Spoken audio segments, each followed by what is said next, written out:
Shri Gurubhyo Namaha children. We welcome you to our online learning initiative Ekalaiva.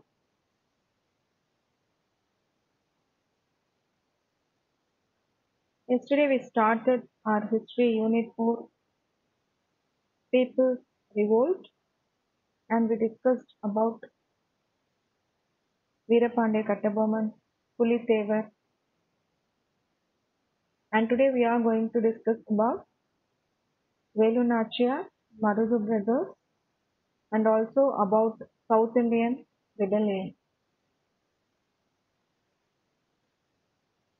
First we are going to discuss about Velu Nachiyar. Velu Nachiyar was queen of Shivagangai. At the age of 16, she was married to a person called Muthu Vaduganadhar and he was the Raja of Sivagangai.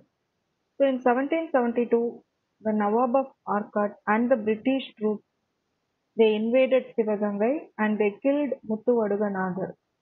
In Kalayar Koil battle, Velu Nachiyar escaped with her daughter. Her daughter name was Vellachi Nachiyar and lived under the protection of Gopala Nayakar at a place called Virupachi near Dindigul.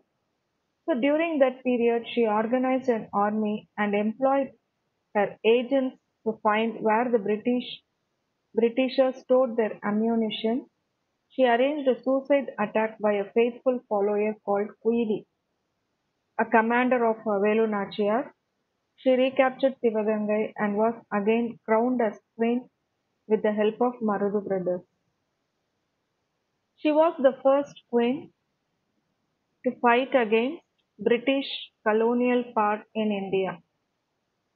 So she is known by Tamilians as Veeramangai and also she was known as Jhansi Rani of South India. So in this picture you can see the portrait of Velu Nachiyar.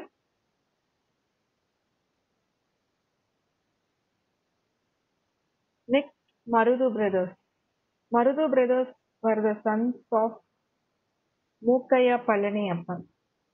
The elder one was called Periya Marudu and he was also called as Vella Marudu and the younger brother called Chinna Marudu. Chinna Marudu was more popular than Periya Marudu and he was also called Marudu Pandian. Chinna Marudu he served under Muthu Vaduga Periya Udaya Devar of Sivaganga.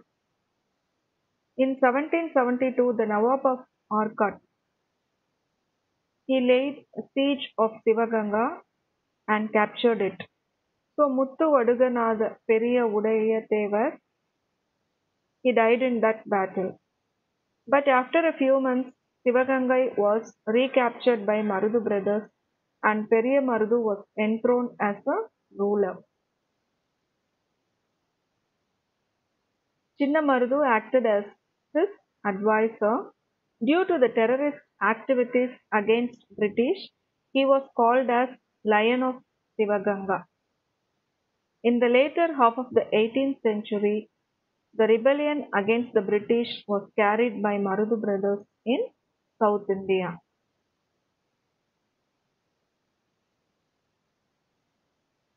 Now the causes of the conflict.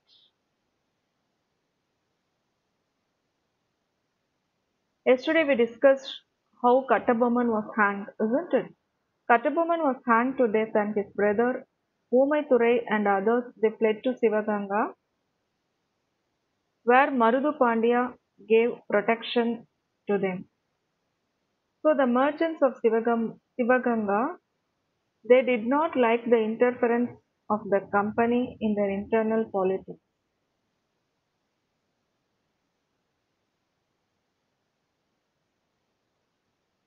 So the company waged war against Sivaganga for these two causes.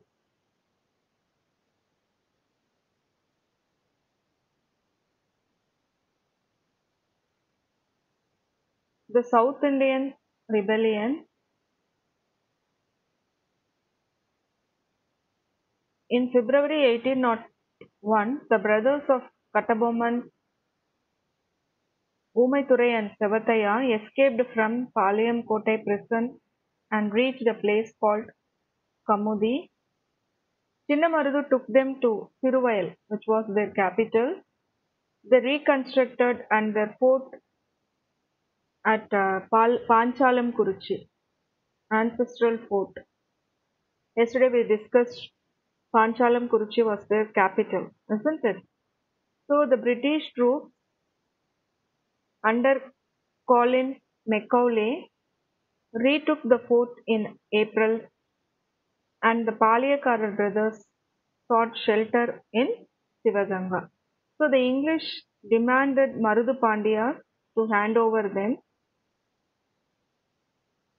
Colonel Agnew and Colonel Ince marched against them. The Palayakarar War assumed a much broader character than its predecessor. So it was directed by a confederacy consisting of Marudu Pandya of Sivaganga, Gopala Nayak of Dindigul, Kerala Varma of Malabar, and Krishnappa Nayak and Dondaji of Mysore. So the English, they declared war against the confederacy.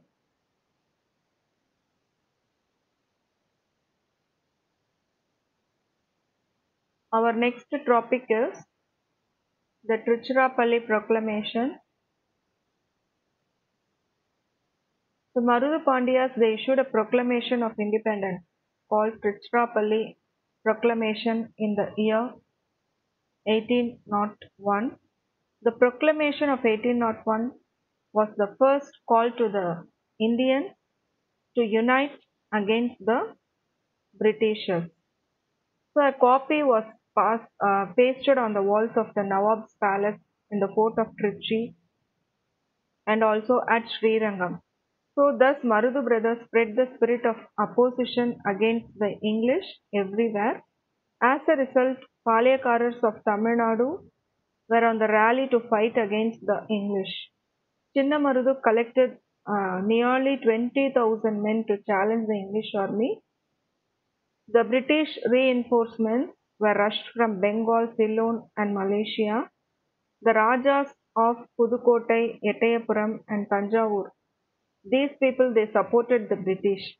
Divide and rule policy followed by the English split the forces of the Palayakarars.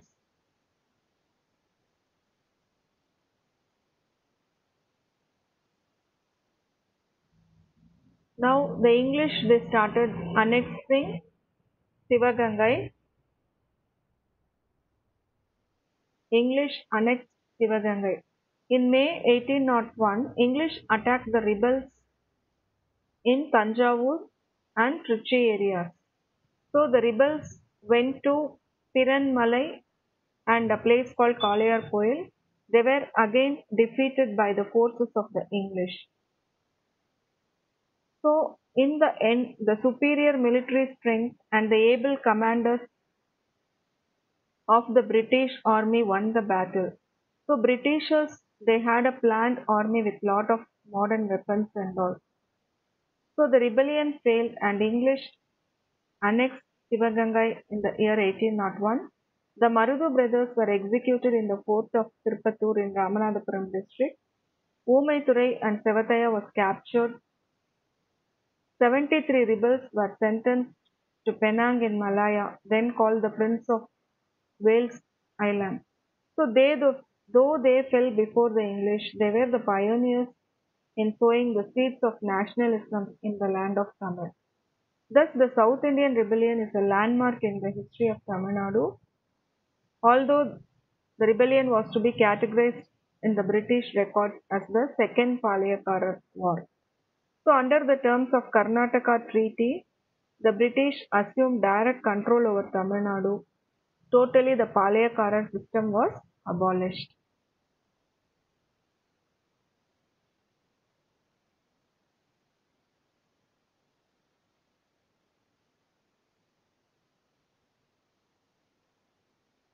Now we are going to discuss about the Vellore Revolt 1806.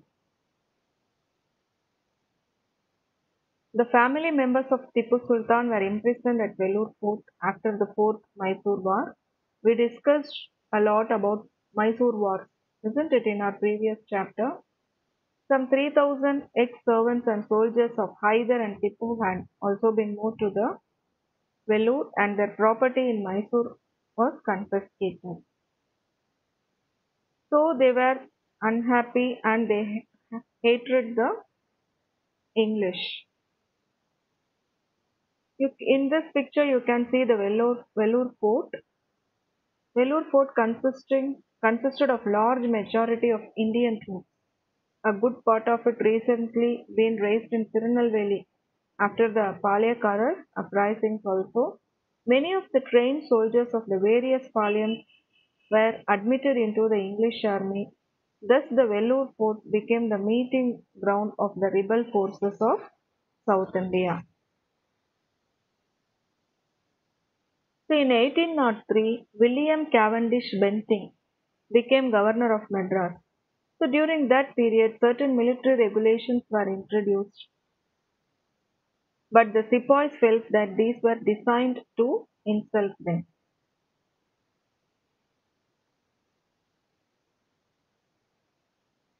Now the causes for the revolt: the strict discipline, new weapons, new methods and uniforms. All these things were totally new to the sepoys, and the sepoys they were asked to shave the beard and to trim the mustache. So this created a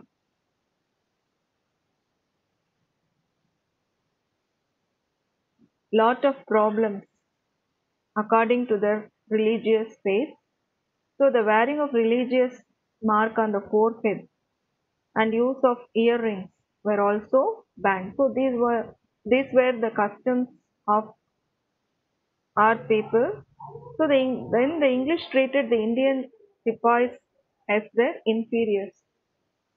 So they exploited. So these are the different causes for the revolt.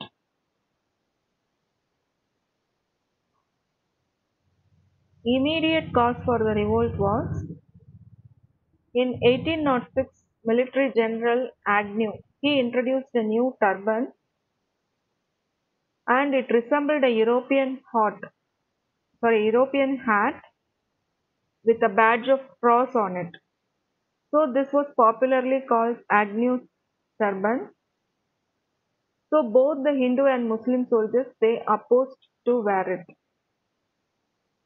So they were punished by the Britishers severely. So this was the immediate cause for the revolt.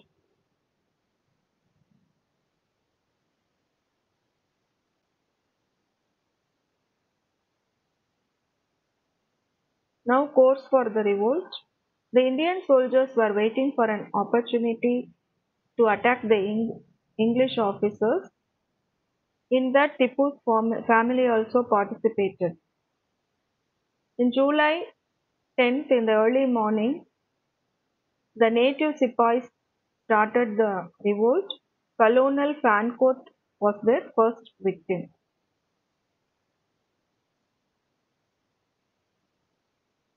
The gates of that fort were closed. Meantime, the rebels proclaimed Fateh Hyder as their new ruler. So the British flag in the fort was brought down and the tiger-striped flag of Tipu Sultan was hoisted on the fort of Vellore.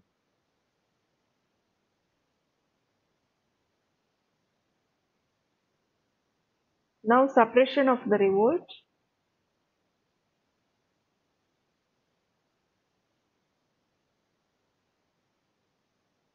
Major Coates, who was outside the fort, rushed to Ranipet and informed Colonel Gillespie. Colonel Gillespie reached Vellore Fort. He made an attack on the rebel fort The revolt was completely suppressed and failed. Peace was restored in Vellore. On the whole, 113 Europeans and about 350 sepoys were killed in this uprising. The revolt was suppressed within a week. Within a short period, they suppressed the revolt, and it was one of the significant events in the history of Tamil Nadu. Now, effects of the revolt. After the revolt, new methods and uniform regulations were withdrawn. The family of Tipu, as a precautionary measure, was sent to Calcutta. William Cavendish Bentinck, he was removed from his service. So these are the effects of the Vellore revolt. Now, causes for the failure of